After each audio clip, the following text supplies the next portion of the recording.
Como pueden ver en la pantalla, vamos a seguir con un libro que hemos empezado hace unos 2 meses, creo. Hace unos 2 meses estábamos en el proceso de despidiéndonos a nuestros hermanos Peter y Sharon, ¿no? Y bueno, el Señor puso en nuestros corazones meditar en las palabras de este libro en Josué capítulo 1, del 1 al 9. Y no sabía que, bueno, la palabra de Dios es viva, dice ella misma. Ella es eterna, ella siempre nos habla y nos edifica en todo momento. Lo que ella dijo hace miles de años sigue siendo verdad y nos sigue enseñando. Pero nos seguimos sorprendiendo de cómo la palabra de Dios puede ser tan precisa en aplicarse en un contexto particular, tantos años después. Incluso historias que a lo mejor no se parezcan tanto a la nuestra, cómo tiene tanta sabiduría para edificarnos. Así que después de haber visto Josué capítulo 1, del 1 al 9, decidimos continuar con esta serie.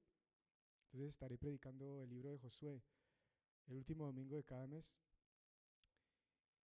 Y quiero recordar algunas cosas que dijimos la última vez. En este libro vamos a ver muchos cambios en el pueblo de Dios.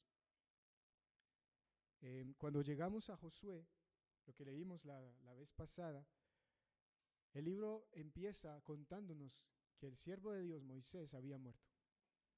Y esto es un cambio, eso es un cambio tremendo para este pueblo. Porque estamos hablando que es el hombre que Dios usó para sacarlos de la esclavitud y para conducirlos en el desierto durante más de 40 años. Y ese hombre parte a la presencia de Dios y en su lugar Dios pone a un sustituto, a un hombre llamado Josué. Así arranca el libro. Pero no solamente está ese cambio en este libro, también está el pasar de caminar durante 40 años por un desierto a por fin estar a las puertas de la tierra prometida, a punto de entrar a conquistar la tierra que Dios les daba. Entonces, es un momento tenso, es un momento de cambio. Y creo que eso tiene mucho para enseñarnos a nosotros. Por eso vamos a seguir con esta serie. Y hoy estaremos en los versículos 10 al 18 del capítulo 1. Así que les pido que me acompañen a este libro y que leamos los versículos 10 al 18. Y Josué mandó a los oficiales del pueblo diciendo: pasad por el medio del campamento y mandad al pueblo diciendo: preparaos comida, porque dentro de 3 días pasaréis el Jordán para entrar a poseer la tierra que Jehová vuestro Dios os da en posesión. También habló Josué a los rubenitas y gaditas y a la media tribu de Manasés diciendo: acordaos de la palabra que Moisés, siervo de Dios, os mandó diciendo: Jehová vuestro Dios os ha dado reposo y os ha dado esta tierra. Vuestras mujeres, vuestros niños y vuestro ganado quedarán en la tierra que Moisés os ha dado a este lado del Jordán.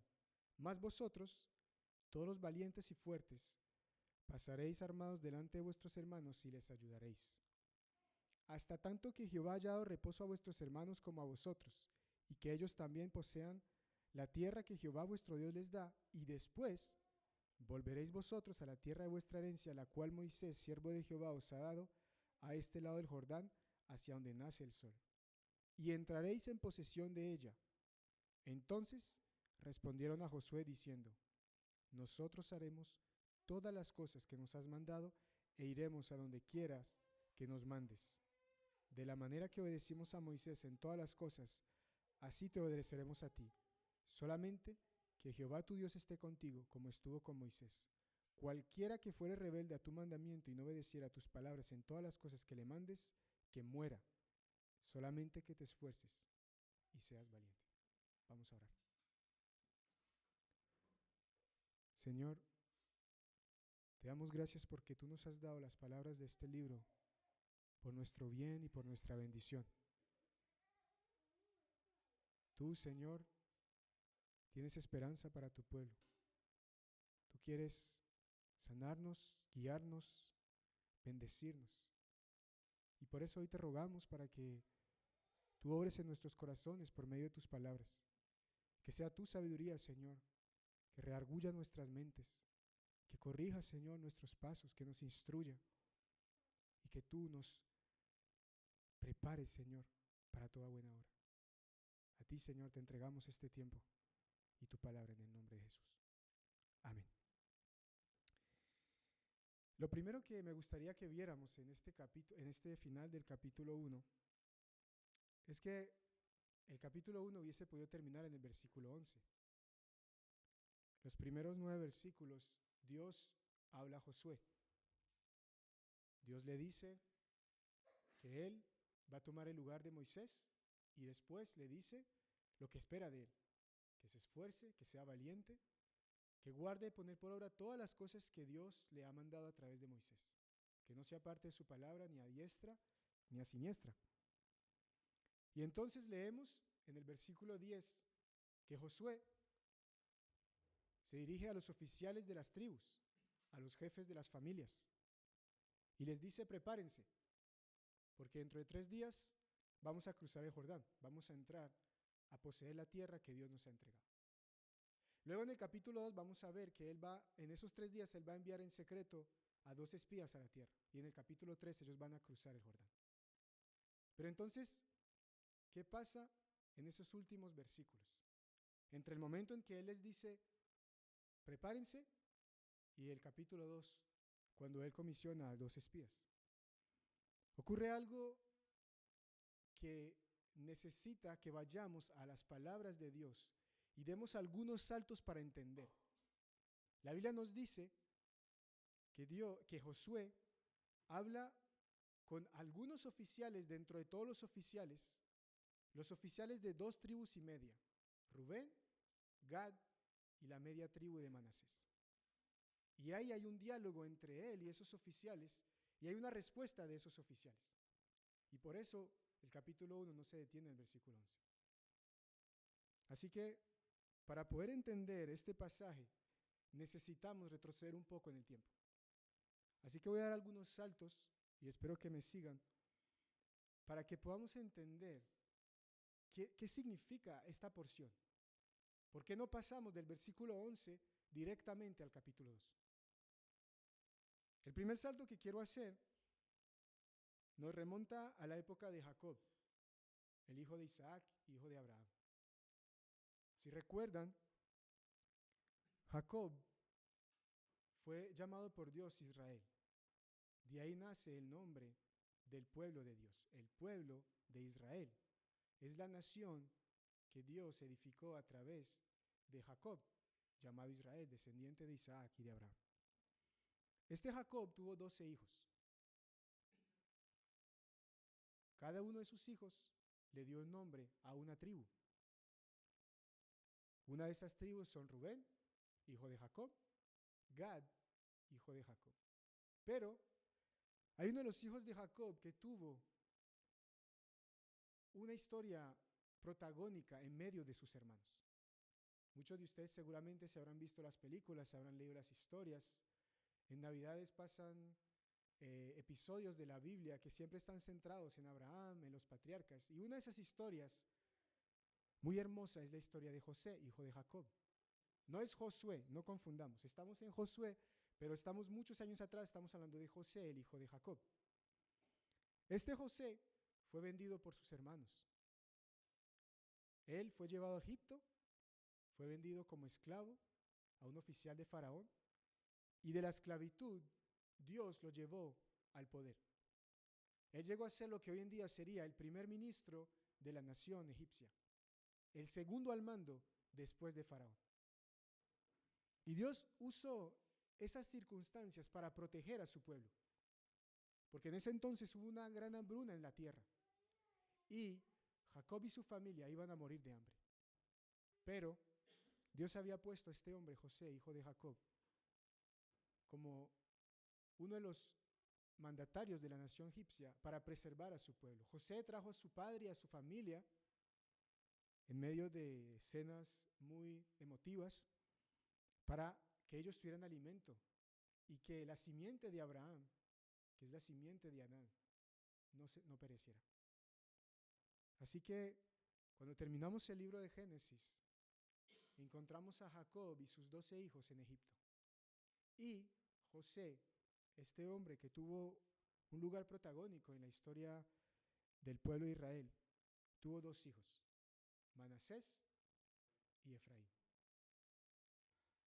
Y por el rol y la bendición que Dios trajo a través de su vida, él recibió un privilegio que no recibieron sus hermanos. Su tribu iba a contar como 2 medias tribus. Por eso, cuando ustedes leen las Escrituras, habla de la media tribu de Manasés y la media tribu de Efraín. Esas 2 tribus pertenecen a la tribu de José, pero cada uno tuvo derecho a una porción de tierra igual que las otras 11 tribus, perdón, a otras 10, porque los levitas no tuvieron derecho a una heredad. Ellos vivían en medio de sus hermanos.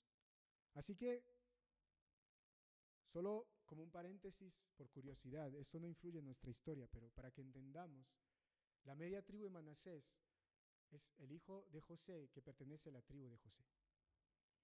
Así que cuando llegamos, quiero que saltemos de la historia de José a 400 años después. Seguimos en Egipto. Aquella familia que Dios trajo de la tierra prometida a Egipto para preservarla, contaba más o menos unas 70 personas.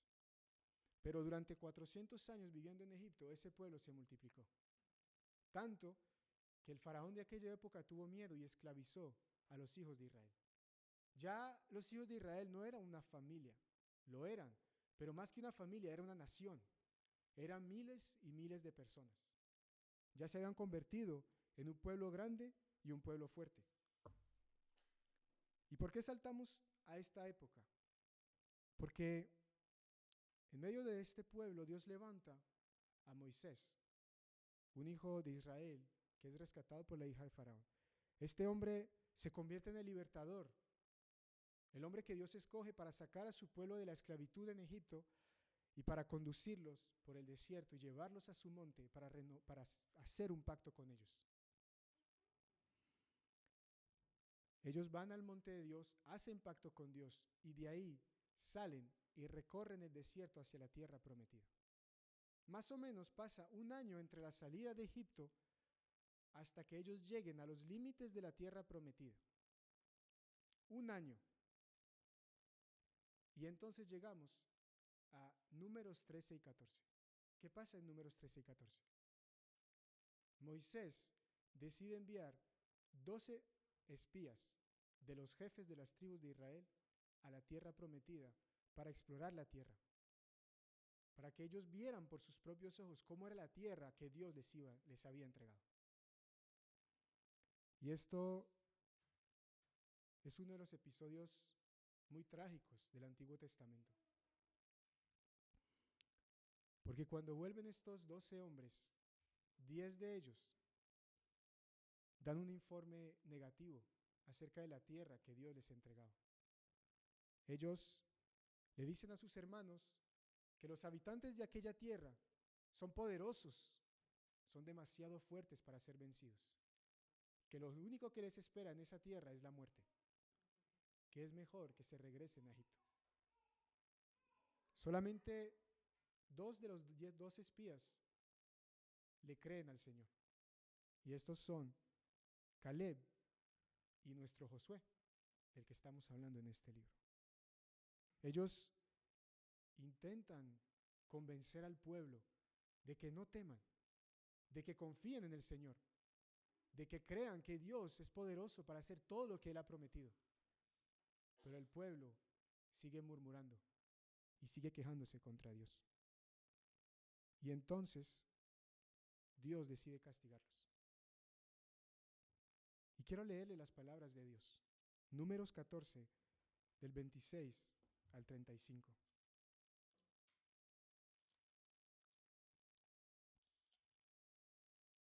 Dice: Y Jehová habló a Moisés y a Aarón diciendo: ¿Hasta cuándo oiré esta depravada multitud que murmura contra mí?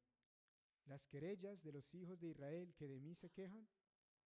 Diles: vivo yo, dice Jehová, que según habéis hablado a mis oídos, así haré yo con vosotros. En este desierto caerán vuestros cuerpos, todo el número de los que fueron contados de entre vosotros, de 20 años para arriba, los cuales han murmurado contra mí. Vosotros a la verdad no entraréis en la tierra, por la cual alcé mi mano y juré que os haría habitar en ella, exceptuando a Caleb, hijo de Jefone, y a Josué, hijo de Nun. Pero a vuestros niños, de los cuales dijisteis que serían por presa, yo los introduciré y ellos conocerán la tierra que vosotros despreciasteis. En cuanto a vosotros, vuestros cuerpos caerán en este desierto, y vuestros hijos andarán pastoreando en el desierto 40 años, y ellos llevarán vuestras rebeldías hasta que vuestros cuerpos sean consumidos en el desierto. Conforme al número de los días de los 40 días en que reconocisteis la tierra, llevaréis vuestras iniquidades 40 años, 1 año por cada día, y conoceréis mi castigo.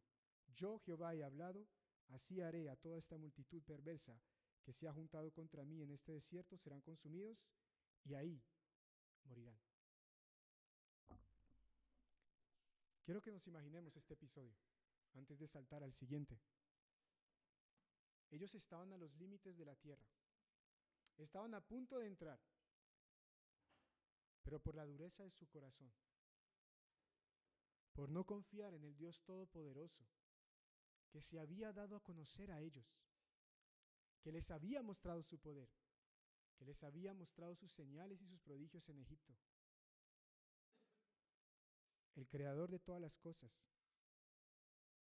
y por ellos endurecerse contra él, ese pequeño paso hacia la tierra prometida se convirtió en un peregrinaje de 40 años. 40 años vagando en un desierto. 40 años para sus hijos y una sentencia de muerte para ellos. Y esto nos lleva a otro salto. Unos 40 años más tarde. Israel ya ha cumplido la sentencia de Dios. Han vagado 40 años por el desierto. Todos los que tenían más de 20 años en aquella época han perecido, y los que siguen viviendo son los menores de 20 años y los hijos que nacieron en el desierto. Y Caleb y Josué. Y entonces están a punto de entrar a la tierra prometida.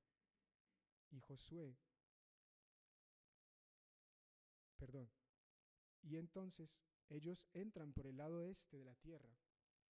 Y 3 tribus, Rubén, Gad y la media tribu Manasés, se dan cuenta de que esa tierra es buena. Es una tierra de ganado. Y entonces le dicen a Moisés, Moisés, queremos esta tierra como nuestra heredad. Y quiero leerle las palabras de Moisés a estas tribus. Vamos a saltar a Números 32, del 6 al 15.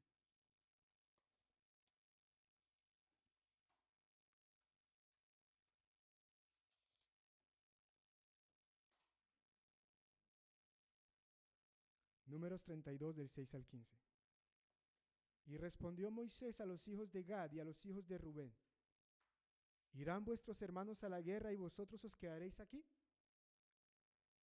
¿Y por qué desanimáis a los hijos de Israel para que no pasen a la tierra que les ha dado Jehová? Así hicieron vuestros padres cuando los envié desde Cades Barnea para que viesen la tierra. Subieron hasta el torrente de Escol, y después que vieron la tierra, desalentaron a los hijos de Israel para que no viniesen a la tierra que Jehová les había dado.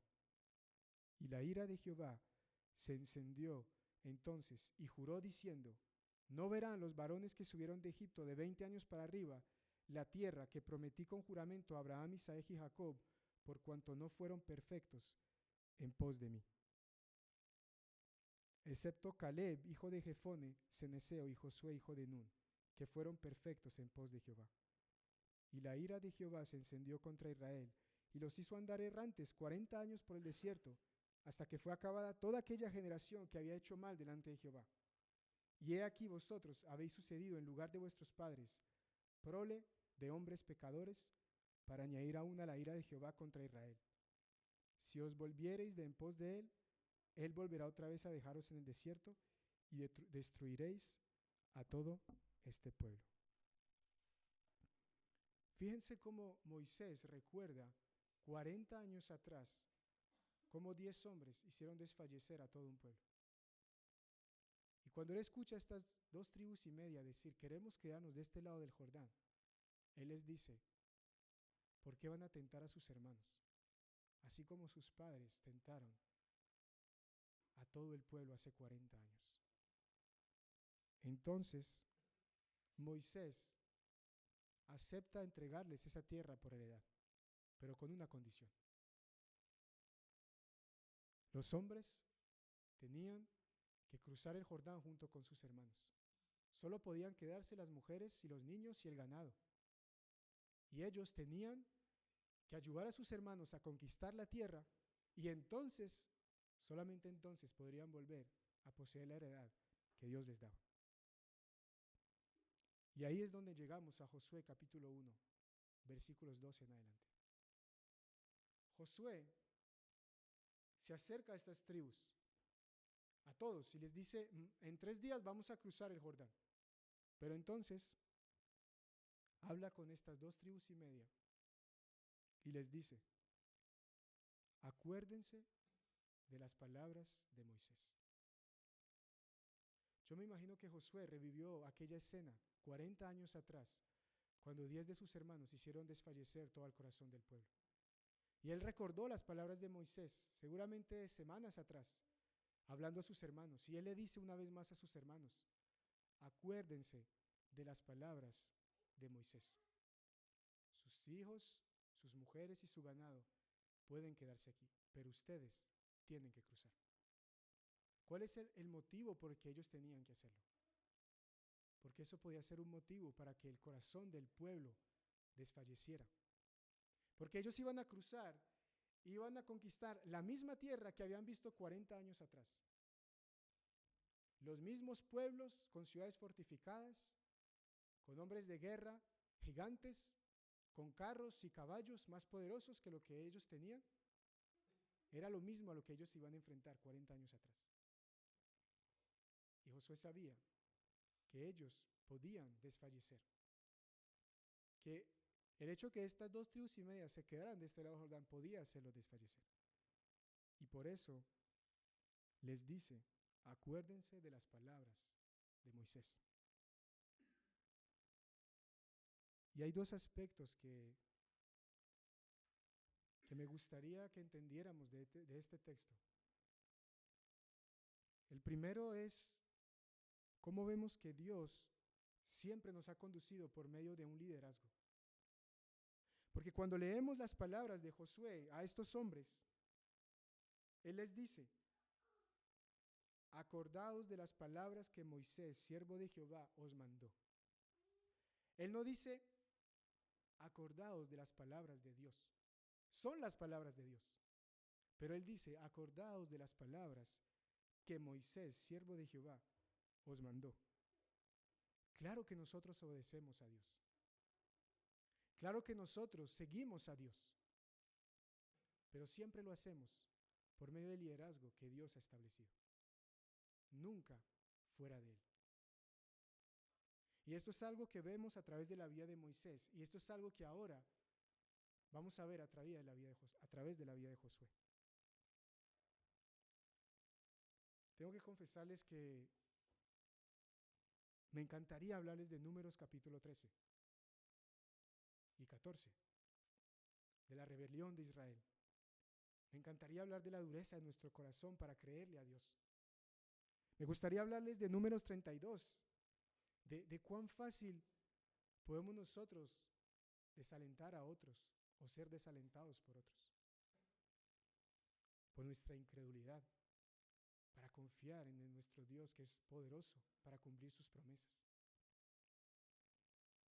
Pero lo que tengo para decirles hoy, a través de este texto, es que podemos entender Números 14, podemos entender el poder de Dios y creer que Él es poderoso para hacer todo lo que va a cumplir. Podemos entender Números 32, podemos entender de que tenemos que cuidar nuestros corazones para no desmayar y no hacer desmayar a otros. Pero aún así, podemos creer que vamos a lograrlos, nosotros mismos con Dios. Aún podemos creer eso pensando que vamos a lograrlo fuera del liderazgo que Dios ha establecido. Pero eso no es lo que enseña la palabra de Dios. La palabra de Dios quiere enseñarnos de que Él siempre nos ha conducido a través de un liderazgo y que nosotros tenemos que confiar en ese liderazgo como viniendo de parte de Dios. Y el segundo aspecto de esta primera parte que quiero que entendamos, que va muy ligado a lo que acabamos de decir, es que ese liderazgo que Dios establece es el único camino hacia la bendición que Dios quiere darnos. No podemos encontrar la bendición de Dios fuera del liderazgo de Dios. Ellos no podían ir a la tierra prometida fuera del liderazgo de Moisés y ahora del liderazgo de Josué. De hecho, como paréntesis, Números 14 termina de esta manera. Después de su rebelión, Dios envía una plaga sobre los 10 hombres que hicieron desfallecer a todo el pueblo. Y toda esa noche ellos entran en luto y se arrepienten. Y a la mañana siguiente le dicen a Moisés: perdónanos, hemos pecado contra Dios. Vamos a subir a esa tierra y vamos a conquistarla. ¿Y qué les dice Moisés? Les dice: no lo hagan, porque Dios ya no está con ustedes. Dios ya ha dicho y ha decretado que ustedes tienen que vagar durante 40 años por el desierto. Y ellos se van solos, sin el liderazgo de Moisés, y son destruidos por sus enemigos. Creyendo en el mismo Dios, el Dios que es poderoso, yendo a la misma tierra que Dios les ha prometido, pero ya no lo hacían bajo el liderazgo de Dios. Así que quiero que entendamos de corazón, no podemos hallar la bendición de Dios fuera del liderazgo que Dios ha establecido. Cuando leemos las palabras de Josué a estas 2 tribus y media, vemos en el versículo 15 lo que él les dice. Vemos cómo Josué los advierte. Él dice en el versículo 15: hasta tanto que Jehová haya dado reposo a vuestros hermanos como a vosotros, y que ellos también posean la tierra que Jehová vuestro Dios les da, y después volveréis vosotros a la tierra de vuestra herencia, la cual Moisés, siervo de Jehová, os ha dado a este lado de Jordán, hacia donde nace el sol, y entraréis en posesión de ella. Ellos estaban instalados de este lado del Jordán. Ellos ya habían derrotado a sus enemigos de este lado del Jordán. Pero si ellos no obedecían a la orden de Moisés de cruzar y ayudar a sus hermanos, ellos no podrían poseer la tierra que Dios les daba. Si ellos se salían del liderazgo establecido por Dios, ellos serían privados de la bendición de Dios. Una bendición que ya estaban poseyendo, porque ya estaban ahí. Ya sus hijas, sus hijos, su ganado y sus mujeres estaban instalados. Y estos 2 aspectos que vemos aquí, la bendición de Dios bajo el liderazgo de Dios, es algo que se entrelaza en toda la Escritura. Y no podemos hablar de esto sin ver el Evangelio a plena vista. Porque podemos hablar de muchas aplicaciones de esto. Podemos hablar del liderazgo masculino, de cómo Dios estableció su bendición bajo el liderazgo del hombre. Podemos hablar de los gobernantes, podemos hablar de los matrimonios, podemos hablar de liderazgo en la iglesia, podemos hablar de muchas cosas y ahora dedicaremos algunas palabras para ello. Pero, sin duda alguna, la aplicación más importante de esto es que nosotros entendamos que no podemos hallar la bendición eterna de Dios, de morar junto a Él, si no estamos bajo el liderazgo del ungido de Dios. Este es Cristo Jesús, el Hijo de Dios. El Evangelio es acerca de esto. Es entender de que el reposo de Dios, ese reposo del cual hablan aquí, ese reposo que Dios da al que nos quiere llevar, el reposo de Dios no es una tierra. Esta tierra que Dios quería darles a ellos solo era una sombra. El verdadero reposo de Dios es tener el privilegio de poder morar en la gloria de Dios, de poder vivir en su presencia, de poder entrar en la presencia salvadora de Dios y participar de ese reposo que Él inició el séptimo día de la creación, cuando reposó de todas sus obras. Ese reposo del cual fuimos privados porque hemos pecado delante de Él.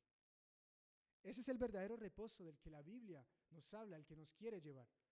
Todos los demás reposos solo fueron una sombra, una ilustración para que nosotros pudiéramos entender el verdadero reposo. Y Dios, de la misma manera que estableció un líder para conducir a su pueblo a este reposo temporal, Él ha establecido un liderazgo para conducirnos al reposo eterno. Y ese conquistador no es nada más ni nada menos que Cristo Jesús nuestro Señor.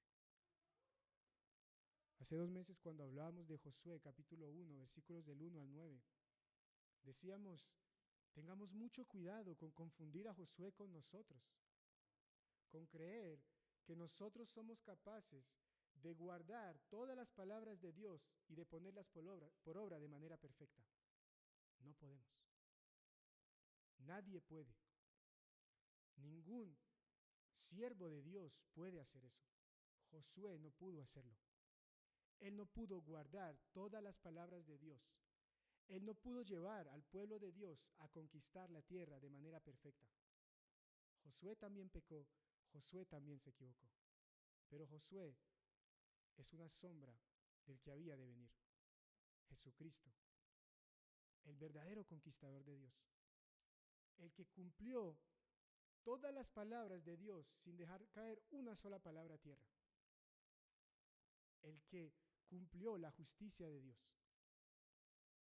el único que nos puede llevar a la presencia de Dios, no por nuestras obras, sino por las suyas. Jesús, siendo Dios, se hizo hombre para cumplir lo que nosotros no podíamos cumplir y para morir la muerte que nosotros merecíamos morir. Él venció el pecado y la muerte. Él es el verdadero campeón de Dios, aquel que tiene poder sobre todas las cosas y el único bajo cuya autoridad nosotros podemos alcanzar la eterna bendición de Dios. Si alguno de nosotros no se ha arrepentido de sus pecados y no ha creído en el unigénito Hijo de Dios, quiero dejarle esta reflexión. El plan que Dios tenía para Israel es una ilustración increíble del plan que Dios tiene para su pueblo. Veíamos ahora que Dios sacó a su pueblo de la esclavitud. Y es exactamente lo que Él quiere hacer con nosotros. Nosotros nacimos siendo esclavos del pecado. Por naturaleza, no podemos hacer la voluntad de Dios. No podemos ser santos y perfectos como Dios es santo y como Dios es perfecto. Y por ende merecemos el castigo de Dios.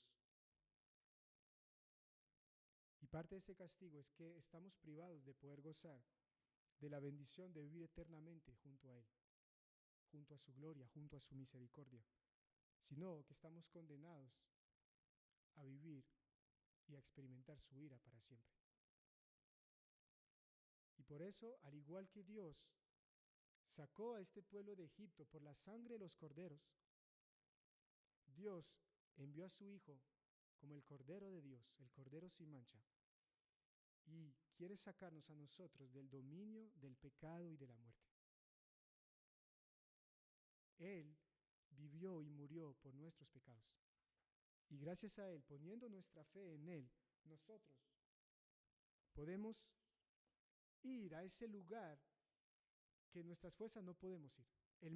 Así como Dios usó a Moisés y a Josué para conducir a su pueblo a esa tierra prometida, una tierra que Dios iba a santificar, asimismo Dios, por medio de Jesús, quiere llevarnos a su misma presencia, a disfrutar de su gloria y de su santidad, al reposo perfecto que Dios tiene para su pueblo. Y entender esto nos ayuda a entender por qué Jesús es el único camino. Algunas personas, tristemente, han torcido la palabra de Dios, porque han dicho de que si Dios es tan bondadoso y misericordioso, debe haber alguna manera fuera de Cristo de ser salvo. Pero la Escritura es muy clara. Dios no puede negarse a sí mismo. Dios no puede tener comunión con el pecado. La luz no puede tener comunión con la oscuridad.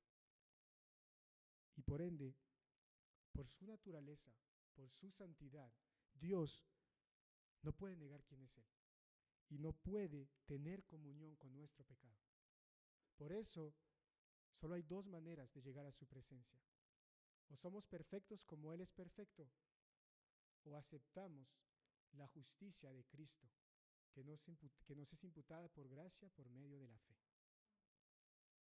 No hay otro camino. No hay otra manera de ser justificados. Dado que ninguno puede cumplir todas las obras de la ley, solo nos queda un camino: Cristo Jesús. Por eso es una herejía pensar que puede existir una salvación fuera de Cristo, porque no hay justicia fuera de Él. Y no podemos decir que Dios puede tener comunión con el pecado. Así que, pensando en la aplicación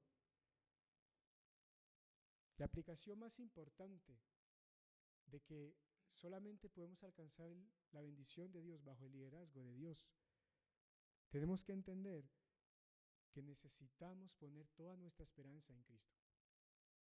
Que aquel que no lo haya hecho debe correr a Cristo y rogar por su misericordia. Y todos los que hayan acudido a Él, que nos mantengamos firmes, que no desviemos nuestra mirada de nuestro conquistador y nuestro campeón, Jesucristo. Ahora, el hecho que digamos de que esta es la aplicación más importante no significa que esto no nos ayude a pensar en otras formas como debemos someternos al liderazgo de Dios para alcanzar la bendición de Dios. Esta es la aplicación más importante porque de esta aplicación dependen todas las demás. Pero no es la única aplicación. Como les decía ahora, hay muchas áreas en las que debemos entender por qué estar bajo el liderazgo de Dios nos va a llevar a la bendición que Dios tiene para nosotros. Y quiero leerles, pasando a nuestro segundo punto, respondiendo al siervo del Señor, volver a leer los últimos versículos del 16 al 18. Dice Josué 1 del 16 al 18. Entonces respondieron a Josué diciendo: nosotros haremos todas las cosas que nos has mandado e iremos a donde quiera que nos mandes. De la manera que obedecimos a Moisés en todas las cosas, así te obedeceremos a ti. Solamente que Jehová tu Dios esté contigo como estuvo con Moisés. Cualquiera que fuere rebelde a tu mandamiento y no obedeciere a tus palabras en todas las cosas que le mandes, que muera. Solamente que te esfuerces y seas valiente. Su respuesta es muy clara. Nosotros haremos todas las cosas que nos has mandado e iremos a donde quiera que nos mandes. Y es impresionante cómo la respuesta del pueblo al líder que Dios había establecido es la misma que Dios le pidió a ese mismo líder. Él le pidió a Josué que hiciera todas las cosas que él le había mandado y que fuera a donde quiera que él lo mandara. Y esa misma respuesta le dan ellos al liderazgo, el pueblo, al liderazgo que Dios ha establecido. Y ese es el patrón. Nosotros, como testimonio de nuestro sometimiento a la autoridad de Dios, para alcanzar la bendición de Dios, debemos someternos a las autoridades que Dios ha instituido. Así que quiero que nos hagamos la pregunta: ¿esa ha sido nuestra respuesta? Le hemos dicho al Señor y a sus siervos: nosotros haremos todas las cosas que nos has mandado e iremos a donde quiera que nos mandes. Le hemos dicho a Jesús, nuestro Josué, nuestro campeón, nuestro conquistador: Señor, haré todo lo que me mandes e iré a donde quiera que tú me mandes. Nosotros no podemos decirle a Jesús lo que ellos le dijeron a Josué: solamente que Jehová esté contigo, porque Él es Dios.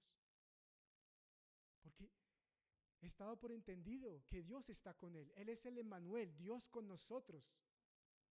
Podemos confiar de que Él nos llevará a la bendición de Dios. Pero tenemos que someternos a su liderazgo. Tenemos que decirle a Cristo: haré todo lo que me mandes e iré a donde quiera que tú me mandes. Y es muy importante que entendamos la relación entre el sometimiento a Dios, que es perfecto y santo, y el sometimiento a las autoridades que Él ha instituido. El sometimiento a sus siervos. Porque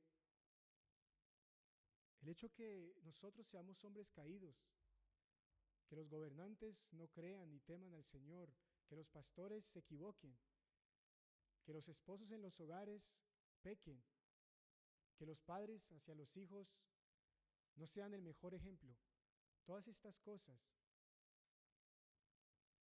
no nos autorizan a nosotros para negar el diseño de Dios, que Dios ha establecido que fuera de su liderazgo nosotros no podemos alcanzar su bendición. Y no solamente respecto a la bendición eterna, sino en todas las demás áreas donde estamos bajo autoridad.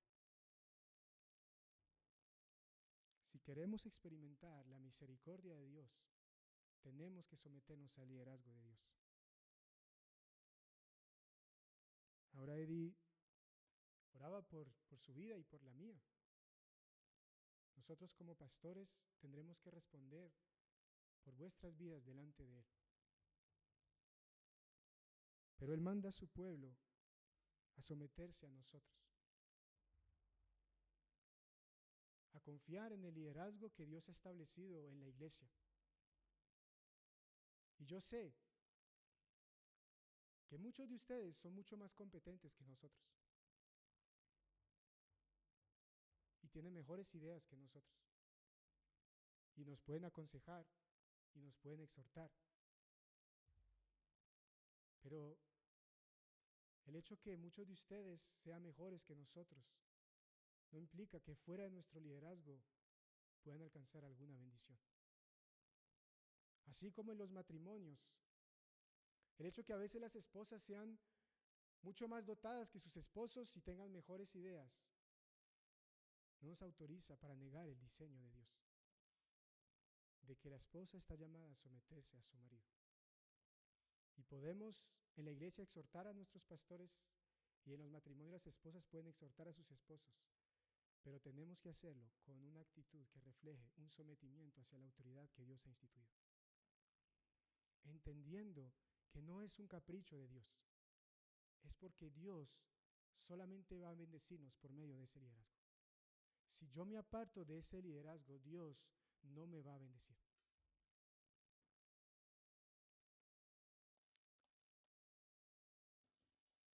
Yo sé que esto es una lucha para muchas mujeres, pensando en los matrimonios, pero Dios es fiel.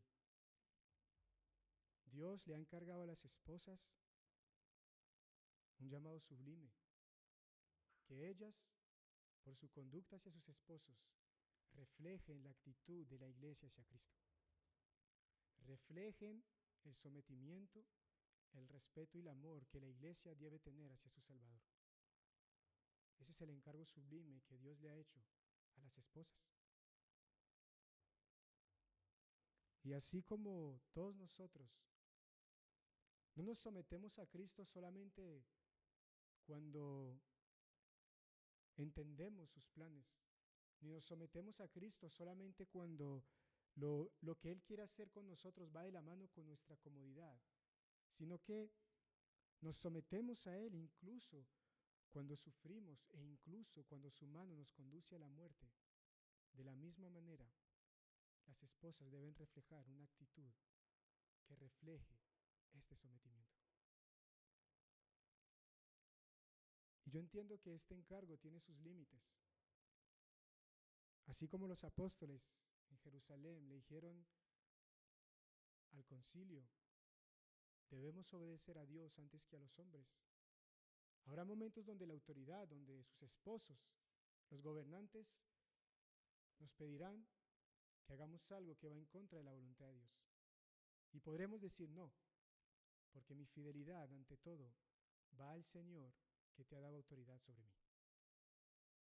Pero eso es un caso muy particular. La autoridad que Dios ha establecido tiene que ir directamente en contra de lo que Dios mismo ha ordenado. De no ser así, estamos llamados a reflejar un sometimiento a la autoridad que Dios ha delegado. Y eso también es un llamado sublime para los esposos y los que están bajo autoridad, los que están en autoridad, los padres, los pastores, los gobernantes. Hemos recibido la responsabilidad de reflejar el cuidado de Jesús hacia su pueblo. ¿Y cómo es ese cuidado? Un amor tan infinito que estuvo dispuesto a dejar los cielos, a humillarse hasta lo sumo por amor a nosotros y a morir una muerte atroz, una muerte cruel, a morir una muerte de cruz por nosotros. Así que quiero que nos preguntemos el día de hoy, ¿esa ha sido mi predicación al mundo? ¿Nuestra iglesia? ¿Nuestros matrimonios? ¿Nuestras familias? ¿Nuestro sometimiento a los gobernantes ha sido esta la predicación que vemos aquí en la palabra? De que debemos someternos a la autoridad de Dios para alcanzar la bendición de Dios. Hace un rato veíamos en el versículo 14, vuestras mujeres, vuestros niños y vuestros ganados quedarán en la tierra que Moisés os ha dado a este lado del Jordán.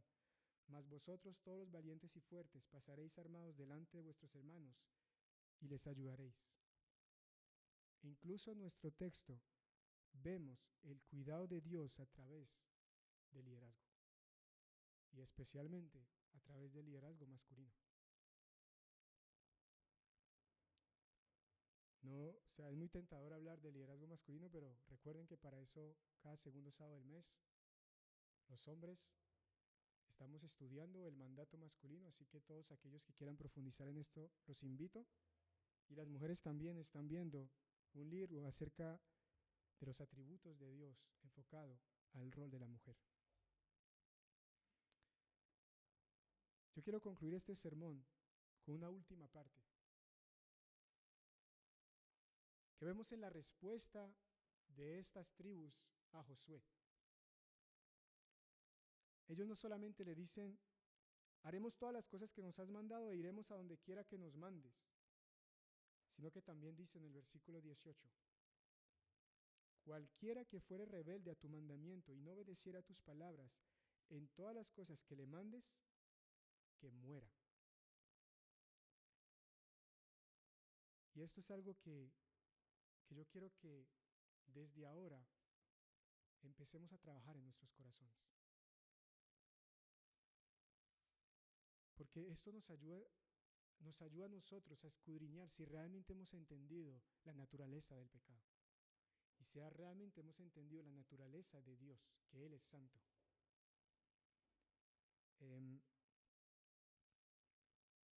Muchas personas son indulgentes con el pecado. Muchas personas, peor, ven esa indulgencia hacia el pecado como, como algo bueno, como algo santo, como si eso fuera un reflejo del amor y la misericordia de Dios. Pero eso no está, nada más alejado de la realidad. ¿Sabían ustedes que hay más referencias en la Escritura al enojo, la furia y la ira de Dios que a su amor y su ternura? Tristemente queremos que Dios sea como nosotros, pero Él no es como nosotros. Y gracias a Él por eso. Él aborrece el pecado y aborrece al pecador. Todos aquellos que vemos con complacencia el pecado, que incluso pensamos que tener complacencia, misericordia del pecado es un atributo divino, seguramente son los mismos que consideran que la ira de Dios es algo que debemos esconder en la palabra de Dios. Como si fuera un atributo de Dios que manchara su perfección, como si fuera algo de lo cual deberíamos avergonzarnos. Pero ¿por qué esconder algo que la misma palabra predica por todas partes? Que Dios está enojado todos los días contra el impío. La ira de Dios no es una mancha en su carácter. La ira de Dios es una de sus perfecciones. Es una de las perfecciones de su carácter, al igual que su amor y su misericordia. Y no podría ser de otra manera. ¿Cómo podría un Dios santo y amoroso amar de la misma manera lo santo y lo profano? ¿Cómo podría un Dios justo tener por inocente al culpable? No puede ser.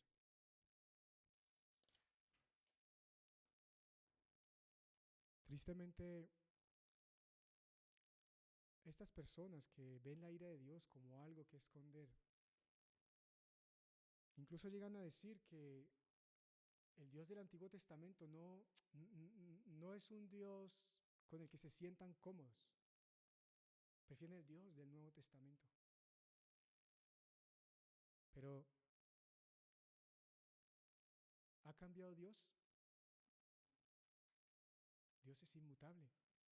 Él es el mismo hoy, ayer y por los siglos. El mismo Dios del libro de Josué es el mismo Dios del Nuevo Testamento. De hecho, como les decía ahora, eso es algo que yo quiero que vayamos trabajando en nuestros corazones a través de esta serie. Porque el libro de Josué es particularmente violento. Es un libro acerca de una guerra santa. Y muchos han catalogado este libro como un derramamiento innecesario de sangre y de violencia, que no refleja un Dios amoroso. Pero, como decíamos ahora, el Dios de Josué es el mismo Dios del Nuevo Testamento. Él no ha cambiado.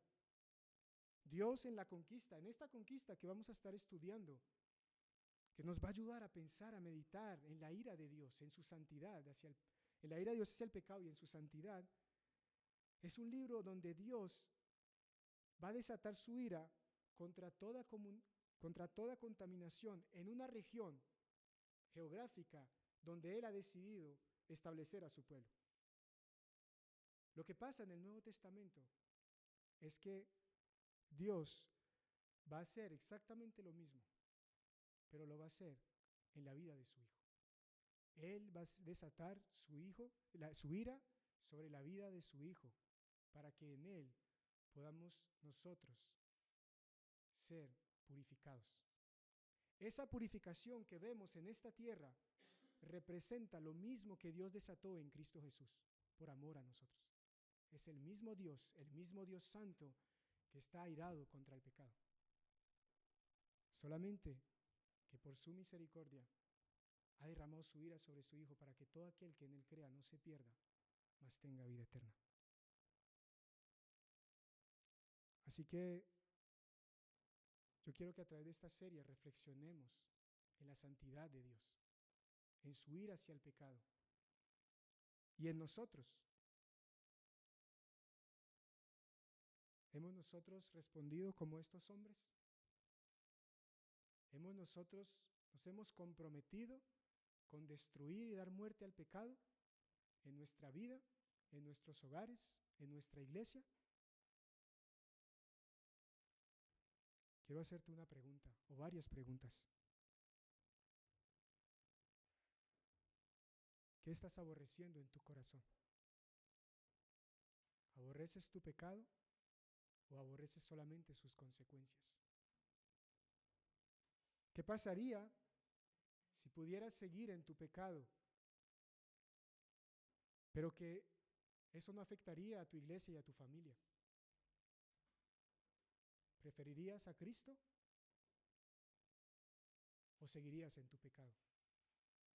¿Estarías dispuesto, si supieras que tu pecado no afectaría a tu casa y a tu iglesia, pero te alejaría de tu Señor, estarías dispuesto a seguir en Él? Si algún día, porque créanme, llegará el día en que diremos, prefiero mi pecado. Si estamos en ello, o si algún día nos pasa, miremos el Evangelio. Miremos a Cristo, porque el pecado nos engaña. El pecado nos dice, tú puedes ser tu propio Dios. Tú no necesitas estar bajo el liderazgo de Dios. Tú puedes encontrar bendición fuera de Él. Tómalo y disfrútalo, pero te está engañando. Se está enseñoreando de ti y te está llevando a la muerte. Pero Cristo te dice, yo di mi vida por ti.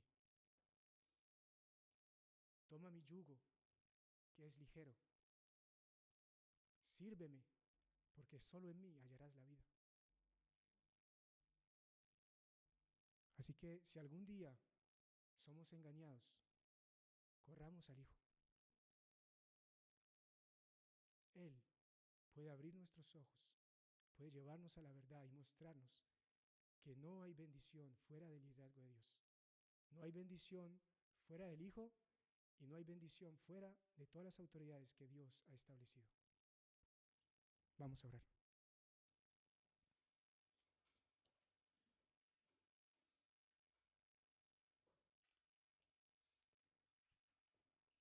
Señor, hace un rato leíamos que por tu misericordia no hemos sido consumidos, porque nunca decayeron tus misericordias, sino que son nuevas cada mañana, porque grande es tu fidelidad. Ayúdanos, Señor, a apropiarnos de esas palabras.